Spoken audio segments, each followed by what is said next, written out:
সিএটিভি নিউজে সবাইকে জানাই স্বাগতম।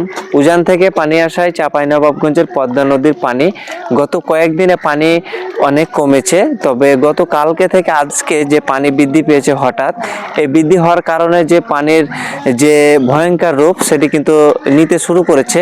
যে পদ্মা নদীর যে আশেপাশে যে গ্রামগুলো এবং যে পানিবন্দী ছিল প্রায় 12,500 চাঁপাইনবাবগঞ্জের 12,500 পরিবার কিন্তু পানিবন্দী অবস্থায় ছিল।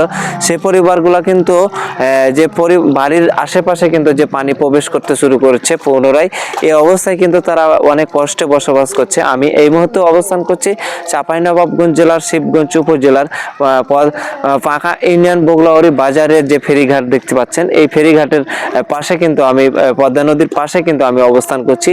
আমরা এই যে দেখতে পাচ্ছেন যে আসলে এই যে পদ্মা নদীর যে পদ্মা নদীর যে একটি মরা শাখা নদী রয়েছে, সেই শাখা নদীতে কিন্তু অনেক নৌকা রয়েছে। সেই নৌকার মাধ্যমে কিন্তু যে চরাঞ্চলের মানুষ এবং এপার থেকে ওপার যাতায়াতের জন্য যে নৌকাগুলো ব্যবস্থা রয়েছে, সেই ব্যবস্থার মাধ্যমে কিন্তু তারা চলাফেরা করছে এবং যে এই প্রতি বছরে যে আসলে এই নৌকার মাধ্যমে কিন্তু যাতায়াত করে। আসলে তারা স্থানীয়রা জানিয়েছে যে আসলে এই পদ্মা নদীর পানি যতক্ষণ না কমবে ততক্ষণ আমরা কিন্তু অনেক কষ্টে বসবাস করতে হচ্ছে বাধ্য, এবং যে নদী ভাঙনটা কিন্তু এই পদ্মা নদীর বন্যার পানি কমার সময়তে এবং বৃদ্ধি পাওয়ার সময়তে কিন্তু অনেক নদী ভাঙনটা শিকার হয়।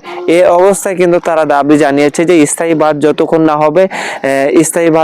না হবে ততক্ষণ কিন্তু এই নদী ভাঙনটা আরো ভিতরে চলে যাবে। তো আমরা সরকার এবং ঊর্ধ্বতম কর্মকর্তার কাছে দাবি জানাই যে আসলে যে স্থায়ী বাঁধটা আমাদের খুব দ্রুত প্রয়োজন, আমাদের স্থায়ী বাঁধ। এই ছিল চাঁপাইনবাবগঞ্জের পদ্মা নদীর পরিস্থিতি। সিএটিভি নিউজ, চাঁপাইনবাবগঞ্জ।